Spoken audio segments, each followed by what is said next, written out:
There are people out there who'll say documentaries are for those who are too lazy to read, but just ignore them because they haven't seen how entertaining documentaries can be. One such doc centered on the Australian band, The Angels. In this video, we'll talk about how the band keeps no secrets in the film, and we'll get into the history of the iconic group too, so stick around as we dive into it all. First up, the documentary's leaving out nothing, it seems. The doc's not shying away from including things that are less than ideal, but that just goes to show how committed the people behind the project are. So it's got some harsh character opinions on the guitarist, John Brewster, but hey, old Brewster's totally loving it. In The Angels, kicking down the door, Brewster Sr.'s categorized as a control freak. He's also described as being someone who's super needy, among other things. But the dude's totally unfazed. According to him, at a certain age you just end up accepting the things that are a part of you. He also said that he was sort of the leader of the band, that he actually ran the band. So way back in 1974, leading meant driving around his younger brother Rick and the band then called the Keystone Angels. The drives were all the way up and down the east coast of Australia to gigs in a 1964 Holden A station wagon with retread tires. So why the elder Brewster end up leading the pack? Well, his answer was that he was the only one who was the least out of it. Next up, the band had to go through the grinder before making it all the way. Initially, the group found themselves on Australian roads for a total of 4 years. They'd take up all the gigs they could find, and this sometimes meant getting paid like $100 for about 5 hours worth of music. They'd just sleep on people's floorboards if they had the chance. Looking back, these were some pretty tough times that the group made it out of, but there's no doubt in their minds that they were fantastic days. It took a while, but in 1978, the band's song called Take a Long Line came out. This was what put them on the map. It was at this point that they kicked down the door and started scoring gigs alongside the likes of Meatloaf and David Bowie. The docs got all of this. They show the group's rise all the way to the top of the Australian pub rock scene. We see all of it happen through home videos and photos. These contain some content that's never even been published before. Further up, the old stuff brings a totally new perspective to all we know about the band up until now.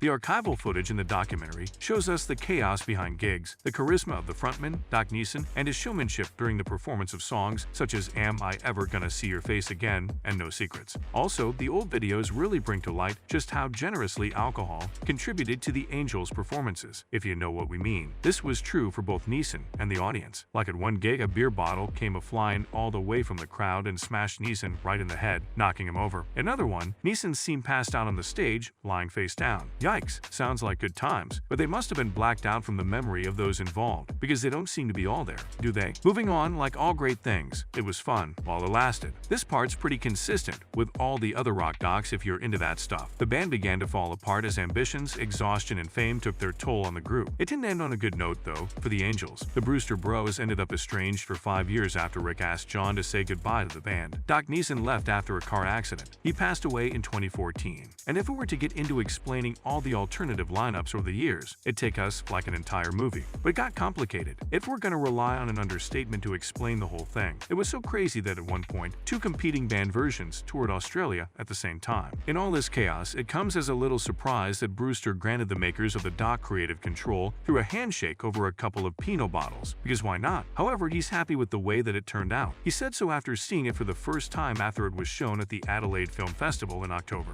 The documentary crew had quite a few young members, and so Brewster had them attend an Angels gig that they all really enjoyed. He's proud that the band's still appealing to a younger audience. Up next, Brewster's rockin' right on. Even though he's getting on in years, Brewster Sr.'s got no plans to put down the old guitar. He's still definitely into rocking out, but says that some things are in the past as far as the Angels are concerned, because the good old days have the horrible habit of coming to an end, don't they? Brewster feels it just like we all do. He said that it's just not possible to capture the rush that accompanies you when you go big time after sleeping on people's couches. That feeling you get when you drive around and find yourself seeing your name in the graffiti. He's clear that that'll never happen again. Well, ain't that the truth? What's more, who's the director that worked to bring us such an honest portrayal of the Angels? Madeline Perry's the one who dove deep into the story of the band to bring us the wild journey of the Angels. She's the one who explored the relationships at the heart of the rock and roll phenomenon that the band became. Perry was familiar with all of the Angels' hits and also knew how the band fitted into the Australian pub scene. But when Peter Hanlon, the producer, sent her a one-pager about directing the band's doc, it wasn't exactly the music that made her take on the project. It was the story behind Rick and John Brewster, who were the only surviving band members. She told in review that it was the brothers' relationships that really drew her in.